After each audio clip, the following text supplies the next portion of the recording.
Hello and welcome from the Howard County Library System to our business writing class with Mr. Dan Berman. He is drawing on more than 25 years experience as a professional writer and college teacher, Harvard grad and PhD. He operates A2ZWriting.com and will help improve your business writing skills in just an hour in this special one-time event.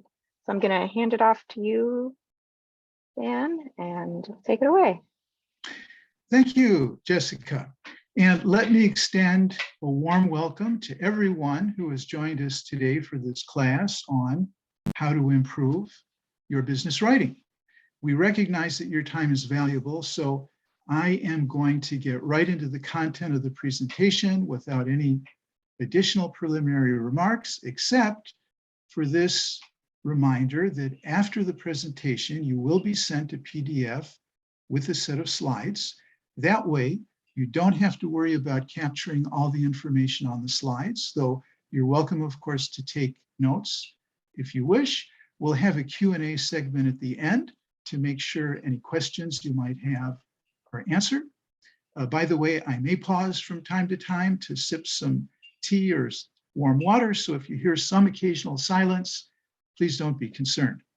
With all that in mind then, let's get started.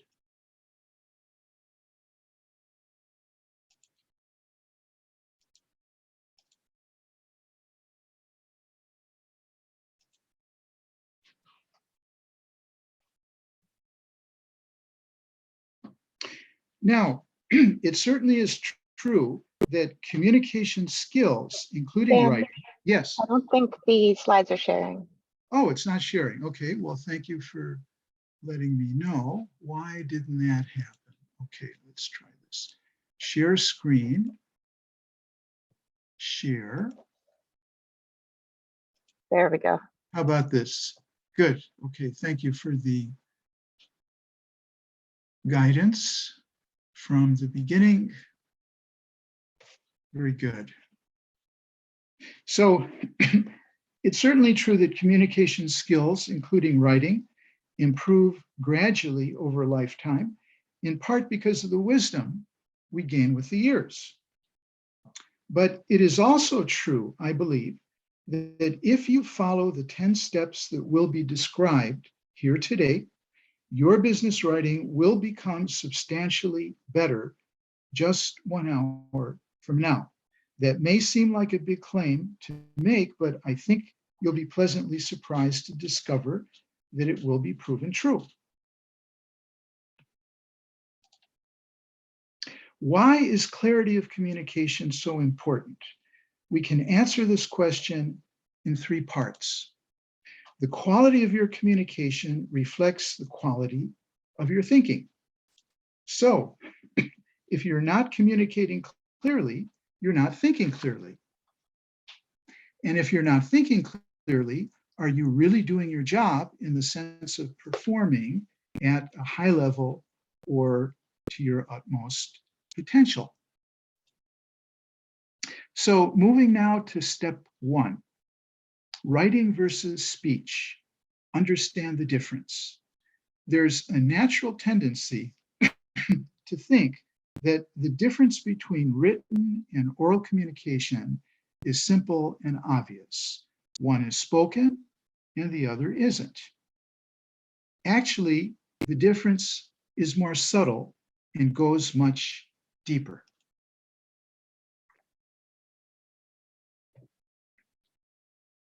Writing is what's been called a cool medium, while speech is categorized as a hot medium.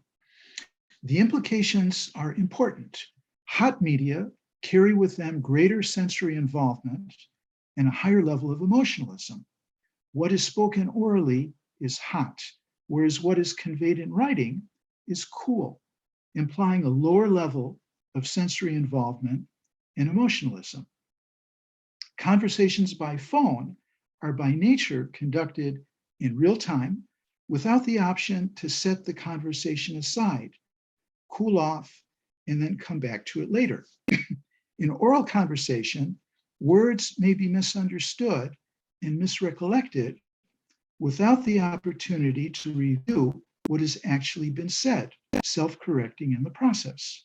For these reasons, diffusing a dispute or argument, or even just addressing a sensitive subject matter, is usually best handled asynchronously in writing.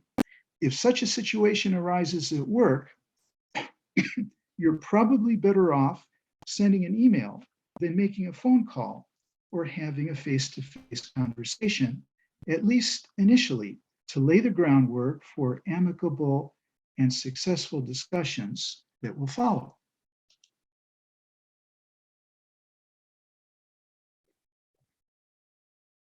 To help us better understand the difference between a phone call and an email so as to communicate more effectively, we can look at what might be called buffers. A buffer is a piece of soft communication that precedes the hard core that follows. The main difference between the way that a phone call and an email begins is that a phone conversation or a face-to-face meeting almost always includes an introductory greeting or question that serves as a buffer to what follows. An email with no buffer can come across as harsh and unpleasant. Let's have a look at the following example.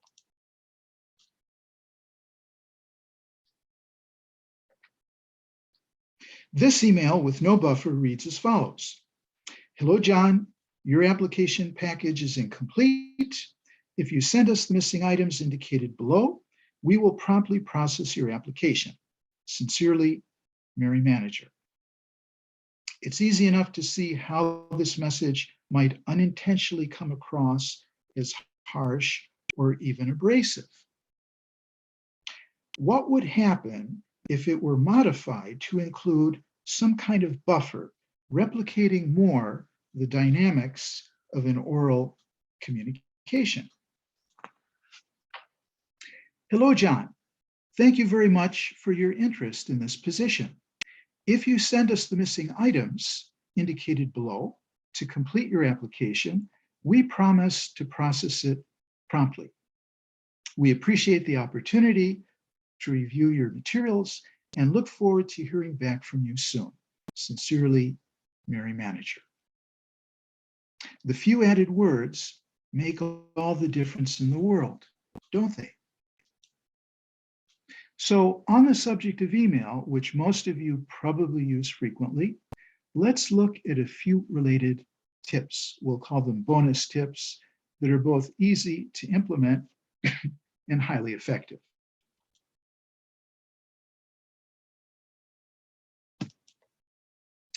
How many of you begin your email message by typing in other words, filling out the subject line if you're composing a new message that is not a reply to? Consider composing the subject line after you have completed your message, as counterintuitive as that might initially seem. Remember, writing is not necessarily linear. That's because the most appropriate subject line is often not evident until after the content has been written. In other words, do the first part last. And by the way, if company rules allow it, modify the subject line for an email to which you are replying if the existing subject line does not fit well with your message. Because once you send an email, the responsibility for the subject line is yours.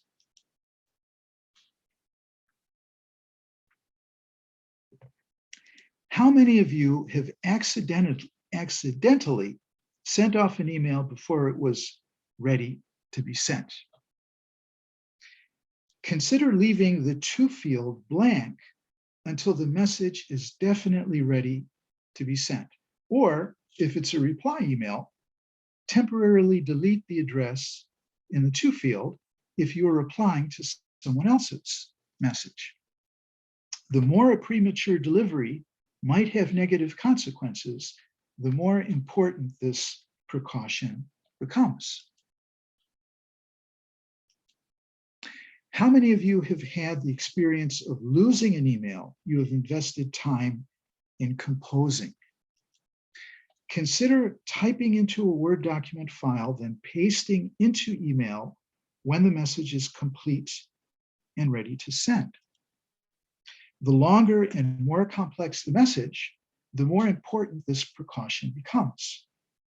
Or at the very least, familiarize yourself with the undo key or button in your email program, which may serve to recover a message or any part of it that has been accidentally deleted. There is such a button in Gmail, for example, near the lower left-hand corner of the new message box, which took me a long time to discover, actually. How many of you have had the experience of losing time figuring out how to compose an email? Consider typing a simple outline of your main points before you try to write the actual text. You'll save time in the long run when a message is well organized and does not need to be edited at least too much. We'll talk more about this principle in step 3. Do you ever find yourself spending time composing essentially the same message that you've previously written? Consider developing templates for regularly recurring situations. The initial investment of time will pay off for itself many times over as time goes on. What is the potential cost of a mistake on an important email? When an email is important and doesn't have to go out immediately, consider setting it aside for at least a few minutes so that you proofread it twice. First, immediately after you've written the draft, and second, after you've set the message aside for a while. We'll talk more about this principle in step 10. Step 2 is put yourself in your reader's shoes, because as a writer, your primary obligation is always to your readers. Your writing will be effective to the extent that your readers can understand and relate to it. Most people fail to put themselves in the place of their readers or audience. This is the main reason they fail to communicate their messages effectively, and the reason they are ultimately not successful. To meet the challenge of seeing things from your reader's perspective, consider this 3-part strategy for approaching any communication. What action do I want the reader to take? What are her key concerns and position? What will motivate the reader to take the desired action? Review what you've written from the reader's perspective, and your writing will become infinitely more powerful. Now, step 3 is to create a simple outline or framework before starting to write. In other words, plan. Organize your thoughts. Who do you think will present the more persuasive piece of writing, the person depicted on the left or the one on the right?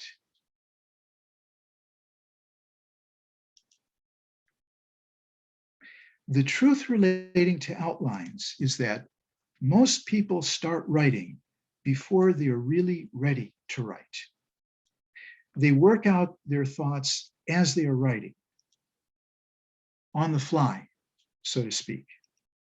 This leads to writing that is poorly structured, meandering, and repetitive. The end result is a failure to be persuasive.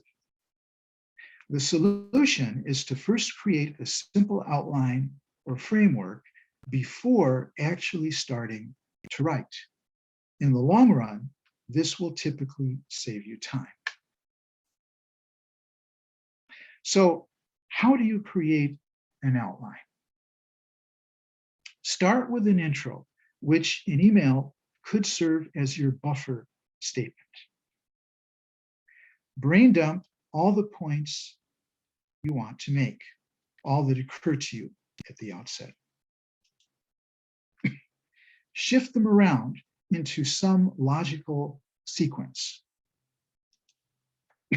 Revise and edit as appropriate.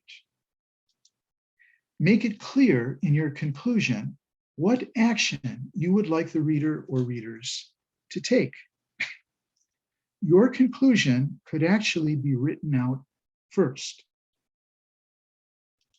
Formatting and word cues make it easy for the reader to see the intended structure.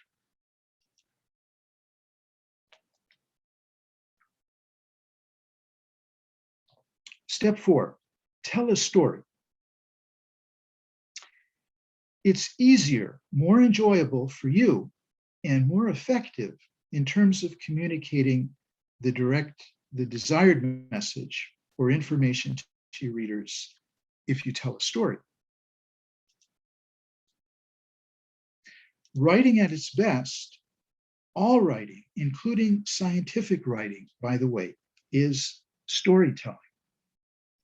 In part, that's because everyone likes to listen to stories, which also suggest a clear framework. The more your reader wants to read what you've written, the more successful your message is likely to be. A successful message is one that achieves the desired results. Why storytelling?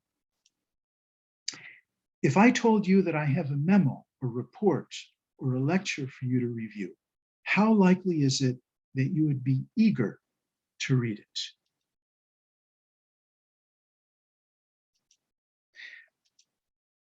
But if I said I have a story to tell you, chances are you would be genuinely interested in hearing it, wouldn't you?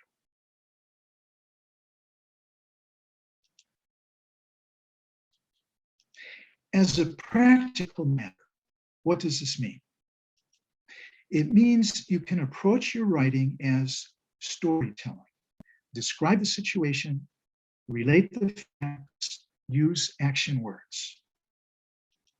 Whenever you find yourself struggling with what to say, just tell the story. As a simple example, consider this message. I'm responding to your query of August 15, in which you asked about our CEO's policy with regard to granting interviews. Ms. Lee was out of the country at the time and has just returned to the office yesterday. I promptly showed her your email, and she said she would be more than happy to accommodate your request. So please let us know your preferred dates and times to conduct the interview. Notice how the sequence of events provides a natural framework for telling the story. Step 5, keep it simple. Less is more. Strive for simplicity of expression. To help follow this, follow William Strunk's guideline. Omit needless words. To expand on that quote a bit from the writer of that classic work, The Elements of Style, quote, vigorous writing is concise. A sentence should contain no unnecessary words, a paragraph, no unnecessary sentences, for the same reason that a drawing should have no unnecessary lines and a machine no unnecessary parts. And maybe we could update that for today to say that software should have no unnecessary coding. So in general, the best writing is simple and direct. Writing that is simple and direct is most easily understood. It also tends to be the most forceful and memorable. Use no more words than necessary, and never use a complicated word if a simpler one will work just as well. As George Orwell famously advised, never use a $10 word when a $5 one will do. Now, there's a common misconception that you need big, fancy words and complex sentences in order to make a powerful statement.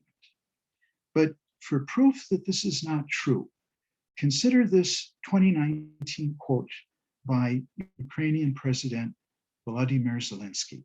Quote, "I do not want my picture in your offices.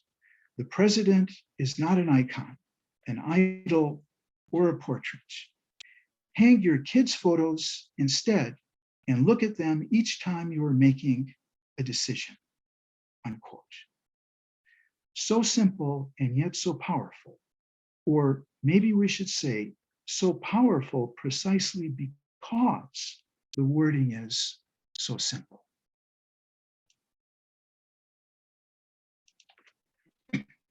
How can you achieve such a style? One technique is to use conversation as your guide.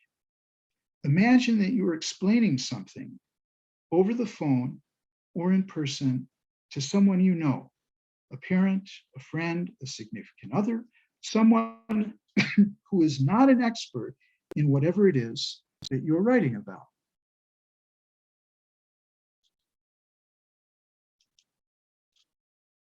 Step 6 is Rein In Run-Ons.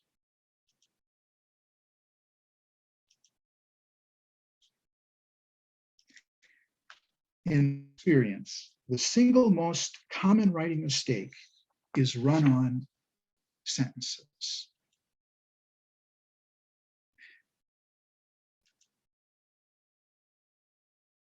To simplify, for our purposes here today, the most common type of run-on sentence that I see is two complete ideas which deserve to stand alone that have been fused into a single sentence using the word "and" as a connector.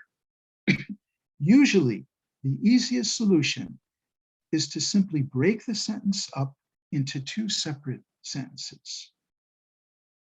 Sometimes replacing "and" with a word or phrase showing the relationship between the two sentences is another possible option. As an example, let's consider this sentence. It's been said that while policymakers in certain other countries are playing chess, US foreign policymakers are playing checkers. And the US political system forces the country's leadership to favor short-term considerations over long-term ones, much to the detriment of the national interest, unquote. Fusing these two complete and somewhat complex ideas together into a single sentence using the word "and" makes the passage somewhat hard to follow. For solution A, let's observe how by breaking up this long sentence into two separate ones, each becomes more powerful.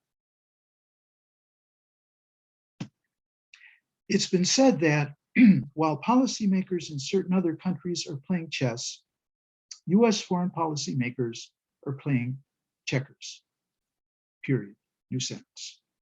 The US political system forces the country's leadership to favor short-term considerations over long-term ones, much to the detriment of the national interest.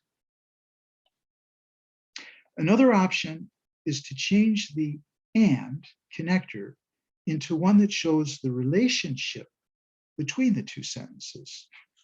In this case, reflecting the fact that it's been said that while policymakers in certain other countries are playing chess, US foreign policymakers are playing checkers, reflecting the fact that the US political system forces the country's leadership to favor short-term considerations over long-term ones, much to the detriment of national interest.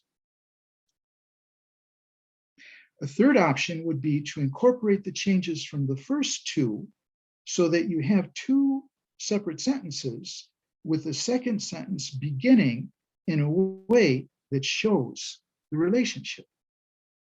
It's been said that while policymakers in certain other countries are playing chess, US foreign policymakers are playing checkers, period. This reflects the fact that the US political system forces the country's leadership to favor short-term considerations over long-term ones, much to the detriment of the national interest.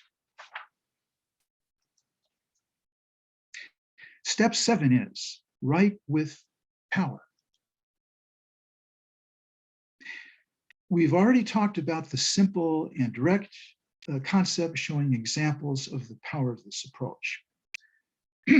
Break up long paragraphs simply means making shorter paragraphs out of very long ones to increase readability.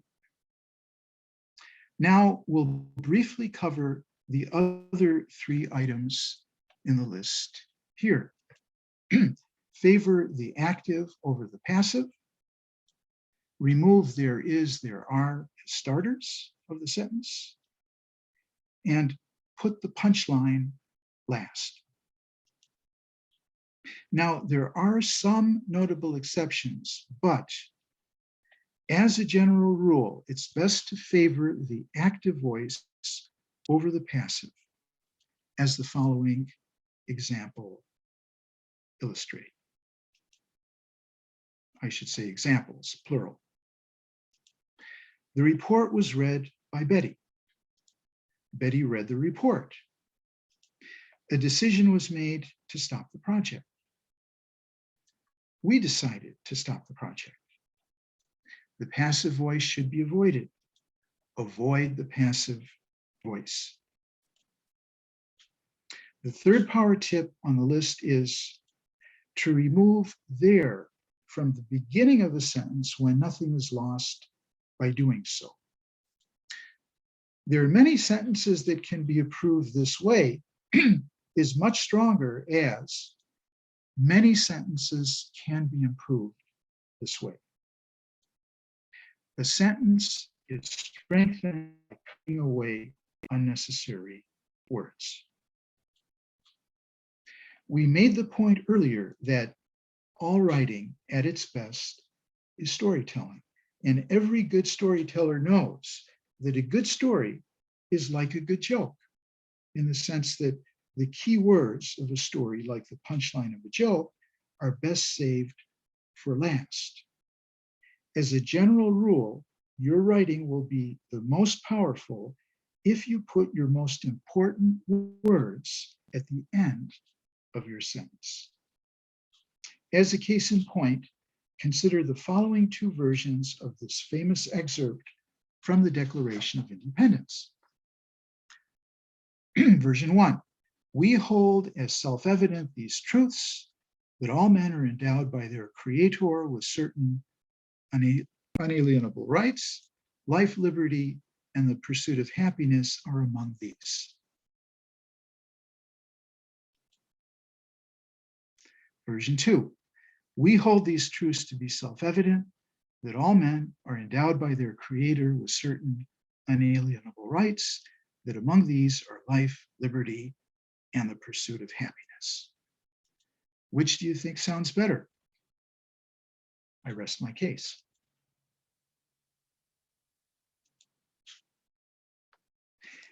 Exclamation marks, or exclamation points, as they're sometimes called.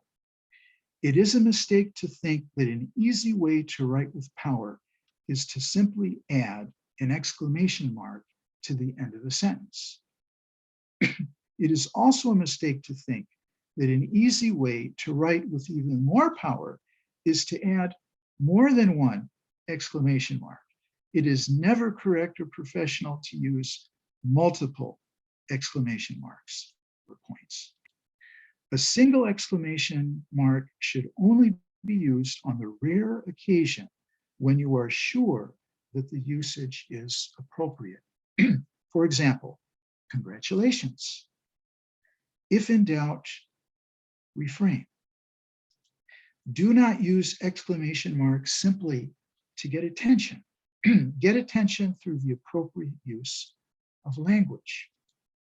It is always a mistake to use exclamation marks to express anger. It is best to allow anger to subside prior to writing.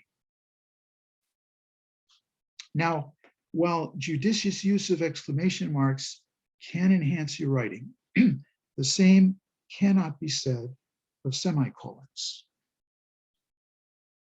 Simply stated, you're better off avoiding this punctuation mark entirely because two shorter sentences are always more powerful than a longer sentence that fuses the two using a semicolon. Finally, on the subject of commonly misused punctuation, it is a mistake to use quotation marks for emphasis. Quote marks suggest that the word between them actually represents something other than the standard meaning of the word. So quote marks should not be used in order to emphasize or call attention to a word. Quote marks may be used legitimately to present the idea that a particular word or phrase is tentative or even questionable, but not for emphasis. Step 8 is to leverage the magic of lists. Replacing long, dense paragraphs with lists can serve to simplify and clarify your writing. Why are lists effective? Lists are effective because they communicate information quickly at a glance. Lists can be appropriate whenever 3 or more related pieces of information are presented in a similar format.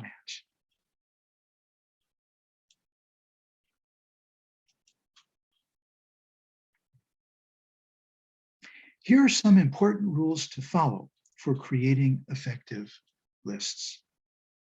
Introduce a list with a statement that establishes the context and tells the reader what the list is about. Make lists easier to read by leaving some space between the items, especially if any item is more than 1 line long. Avoid clutter by using neutral symbols to mark items. Use numbers only to indicate priority, such as steps in instructions. Use end punctuation only when at least one item contains more than one complete sentence, or each is a complete sentence. If you use end punctuation for any item, use it for all items. Be consistent, in other words. Keep the items in the list parallel. That means all items are presented in the same form. If one item begins with a verb, for example, all the items should begin with verbs. And did you notice, by the way, how all the bullet point lists in these slides follow the rules that were given here? Step 9 is to use software to your advantage. Many email programs, such as Gmail, have built-in editing software. Microsoft Word, Office does too, as most of you are probably aware. Now, Grammarly can be extremely useful, though some might consider the annual fee of about $140 for the paid version a bit high. There is, of course, a free version with advertising. But alternatives include ProWriting Aid, Sampling, and Ginger, the paid versions of which are all less expensive than the paid version of Grammarly, and also have free versions. Through the website, that I've given you here, kindleprinter.com, you can get a 40% discount on Pro Writing Aid, bringing the cost for lifetime access to just $239. By the way, I have no interest in that website. I'm just giving it out for informational purposes. So when properly used, this type of text editing software can substantially improve your writing by alerting you to mistakes that you're making and even suggesting more effective phrasing. I would suggest that if this idea appeals to you, try out the free versions of the various options to see which one would probably work best for you. If you see the value, you could then invest in a paid version.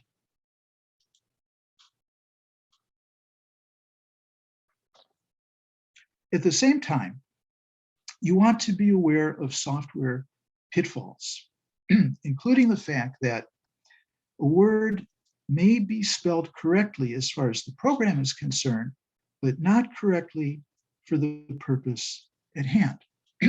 These programs can be very helpful and are getting, they're continually improving through artificial intelligence, but they're still not infallible, as illustrated by this little verse.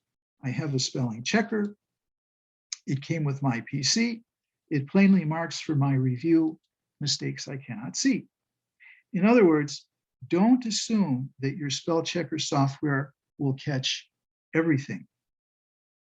Schedule the time to proofread manually, then check your work before clicking send.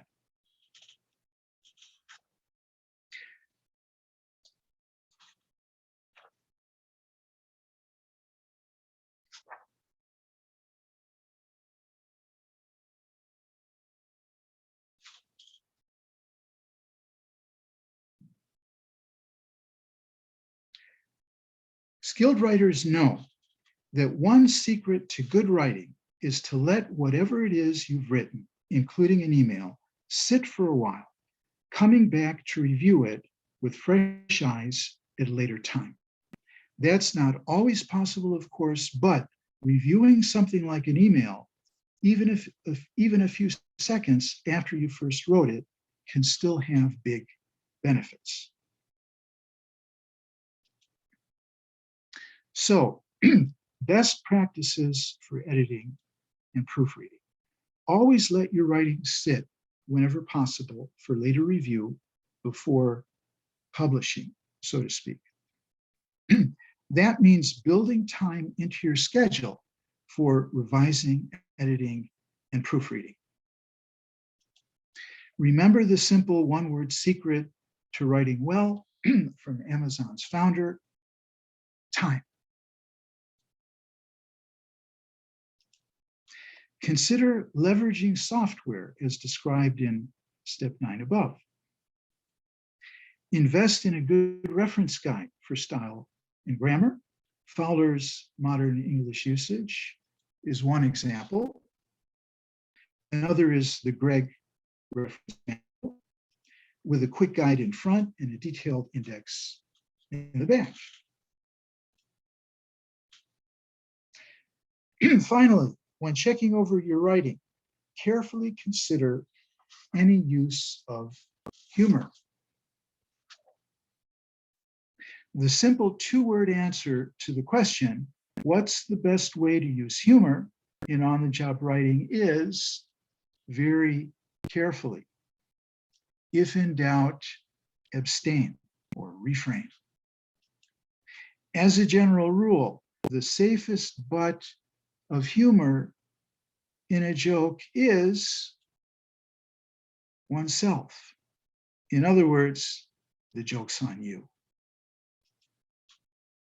To review the 10 steps to better business writing, understand the difference between writing and speech, put yourself in your reader's shoes, create an outline or framework before you start the actual writing, tell a story, keep it simple, rein in run-on sentences, Write with power. Leverage the magic of lists. Use editing software to your advantage. Let it sit for a while, then proofread as well as revise and edit. If you follow these simple steps, even just some of them, the improvement to your writing will be both immediate and immense.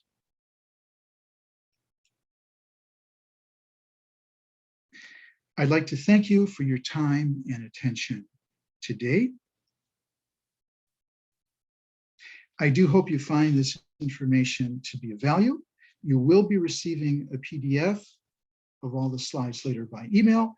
If in the future you'd like to reach me for individualized assistance with any of your writing needs, or to subscribe to my free newsletter, here's an email address you could use. You're also welcome to connect with me on LinkedIn. So we will be opening up the floor now to questions if you have any. And I am standing by at your service for that purpose.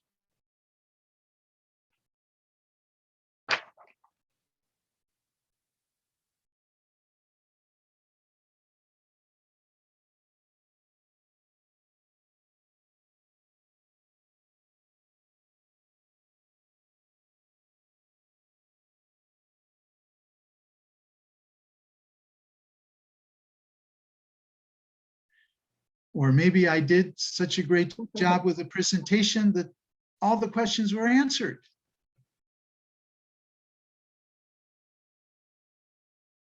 Is that possible? It must be.